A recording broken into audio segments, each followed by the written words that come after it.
આ જો ભાઈ આખું પોળું નીકળ્યું. કરતો મમ્મી ઊંચું કરતો હજી.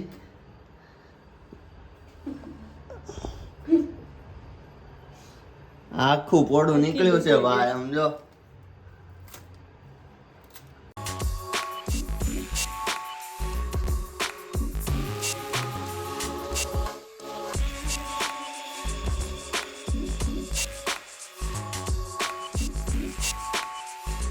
હેલો મિત્રો, જય શ્રી કૃષ્ણ, જય સ્વામિનારાયણ.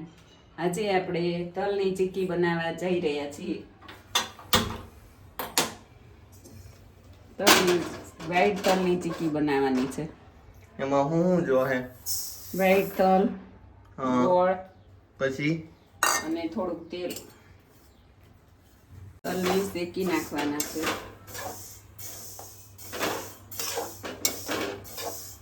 પછી એમાં હું ગોળ મિક્સ કરવાનો હોય? ના, પાક લેવાનો. પછી સીધો ડાળીઓ પાડી દેવાનો? હા, તેલ અને ગોળ નાખી પાક લેવાનો. પાક આવી જાય એટલે તલ નાખી દેવાના. બનાવતા કેટલી વાર લાગે? 15 મિનિટ. 15 મિનિટમાં ચીક્કી તૈયાર થઈ જાય. હા. તલ શેકાઈ જાય પછી સીધું શું નાખવાનું? પછી થોડું તેલ નાખવાનું અને ગોળ નાખવાનો. પછી પાક લેવાનો. શેકાતા કેટલી વાર શેકાવા દેવાના? 10 મિનિટ. તલ ફૂટવા માંડે એટલે શેકાઈ જાય સમજવાનું. ફૂટશે હે ને? તડતડિયા થાય ને? હા. તલ શેકાઈ ગયા છે. આપણે અહીંયા રસોડા ઉપર ચીક્કી બનાવવાની છે. આ હું તેલ ચોપડશો કે ઘી છે? તેલ લગાવી દેવાનું થોડું, એટલે હું ફટાફટ, એટલે જલ્દી નીકળી જાય.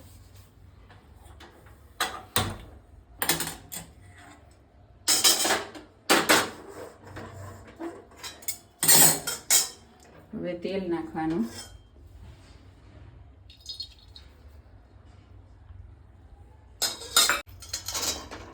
તમારે જેવું ગળ્યું ખાતા હોય એ પ્રમાણે ગોળ નાખવાનો.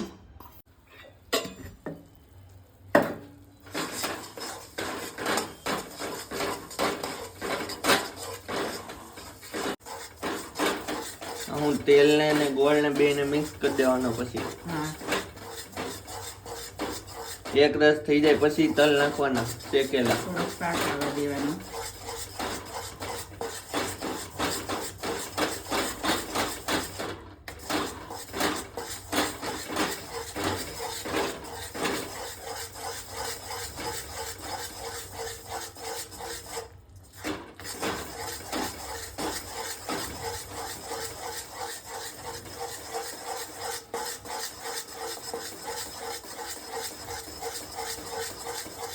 તલ નાખી દેવાના. પાક આવી ગયો છે. હા.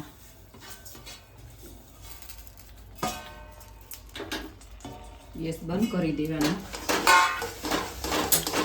તલ નાખીને હલાઈ નાખવાનું.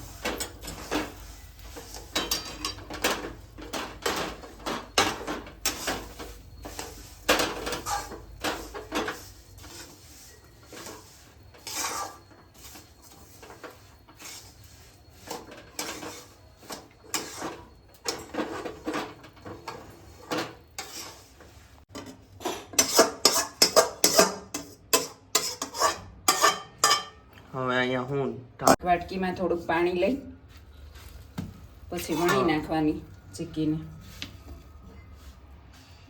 આપણે તેલ ચોપડું તો એની ઉપર. હા. અડધો પાછું ચાલ્યું લઈને ઓલું કરી.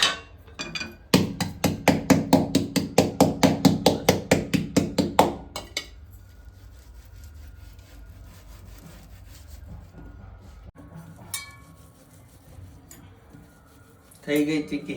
હા. હવે આ કેટલી મિનિટ ઠંડુ થવા દેવાનું? 5 મિનિટ. 5 મિનિટમાં થઈ જાય.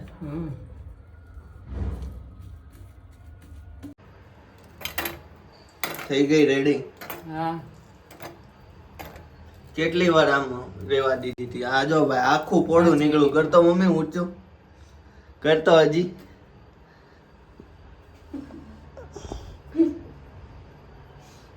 આખું પોળું નીકળ્યું છે ભાઈ. આમ જો